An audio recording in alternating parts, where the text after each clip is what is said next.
Bismillah, alhamdulillah, wa salatu wa salam ala Rasulullah. It is really always a blessing to celebrate a special day surrounded by everyone you love.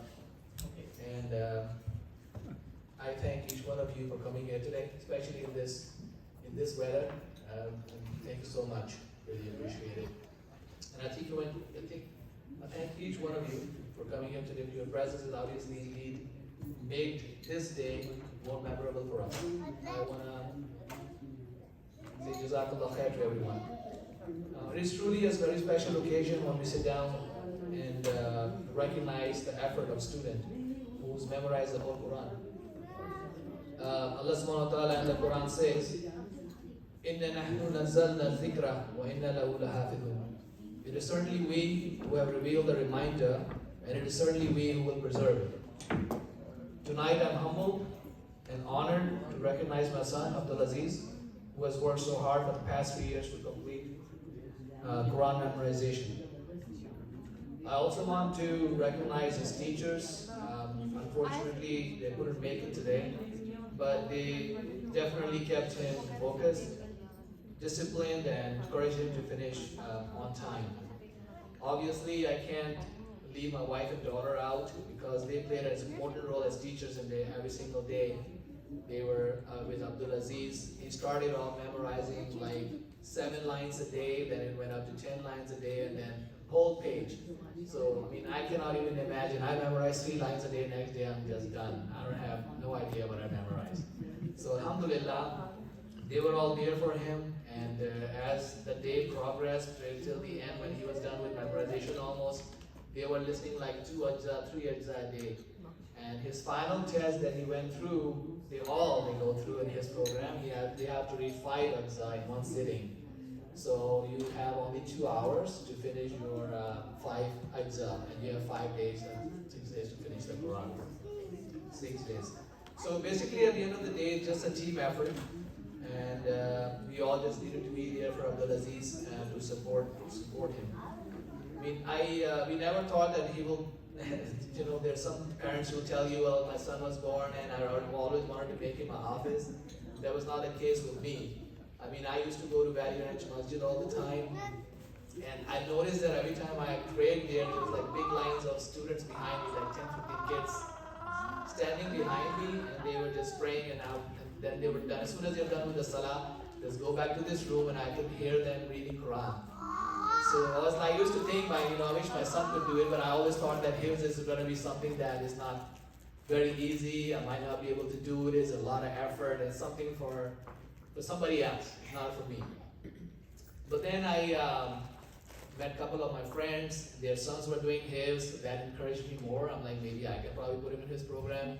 But the actual time when I actually decided to do it is when he finished reading his Quran. He was reading his Quran from a Qari in Pakistan.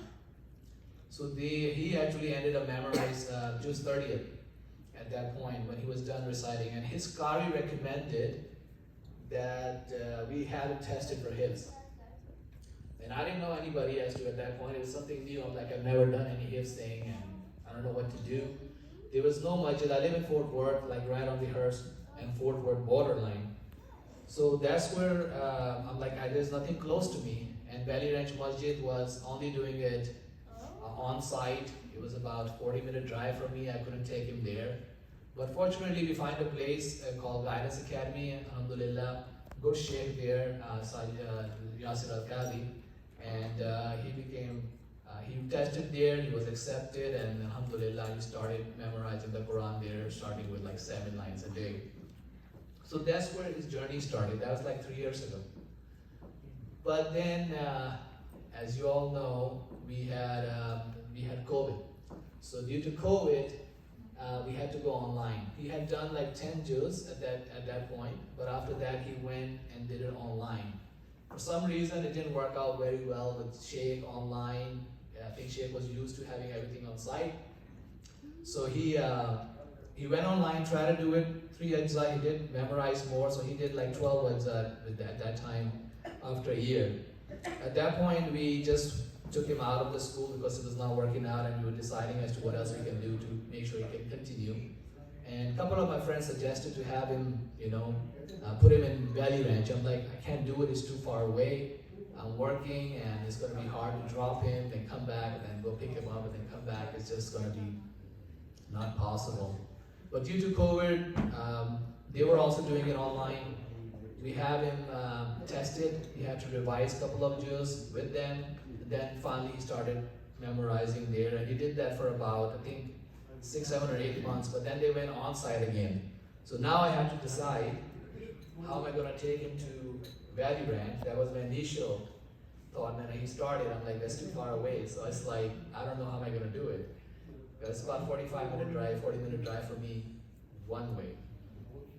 So alhamdulillah, what happened was my job became like remote. I was able to work from home. So they were nice enough to just give me time off. I dropped him at the Valley Ranch Masjid, drove back in the afternoon, went back there and bring him back.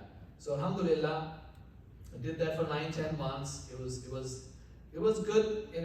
First initially I thought it was going to be like very hard to do, but when you keep doing something on regular basis, it becomes like a routine. Because I know people drive for work 45 minutes, 1 hour. I did that just twice a day. It just became a habit. The good thing was I spent more time with Abedalaziz. We'll be listening to Quran in the car. We'll be listening to other Sheikh, Umar Suleiman, shorts, and all that kind of stuff. We will be listening to stories. So we spent good time with him. And I really miss that now because the school is only 5 minutes away. Just drop him and come back. So you don't get to talk to him anymore. But that was alhamdulillah, worked really good. But he missed 3 years of his school because he went to school full time, his school. We took him out of 2nd grade, and then he missed 3rd, 4th, and 5th. So I always was thinking in the back of my mind, and I'm sure other parents do, that if I take him out of school, how is it gonna affect his education? But alhamdulillah, the last year of his hifz, we start giving him English. We start teaching him English and maths using the STAR test books. So alhamdulillah, I went through that, and when he was done, he did the 6th grade test. He was accepted right away. Right now, I think he's number 2 in your class?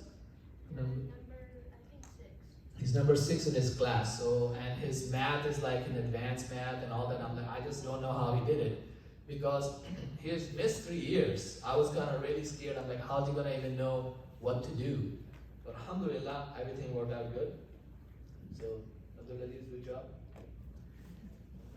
Challenge now is to keep him motivated. He likes to play games a lot, and it just is really hard because as soon as he comes home, he doesn't even he just throws his bag away and just puts TV on, and then his friend are always online. They're also Hafiz. So they are just playing all the time together, and they're all Hafiz. I'm like, come on guys, but at least you have to read 1 juz a day. Okay, that's like a discount. Because I should be listening at least 2-3 juz a day for you, for now. But alhamdulillah, the goal is to have him finish Quran every 30 days. If he misses a day, we have him do 2 exam on the weekend. So he misses his weekend reading time or playing time and all that stuff. So alhamdulillah, I did good. And I want to thank you, Abedalaziz, for all your hard work. I'm really proud of you. And all his friends, definitely. They're all working so hard. Thank you so much. And now, actually, I will request Abedalaziz to recite something for us. Inshallah. You can sit down or you can sit down.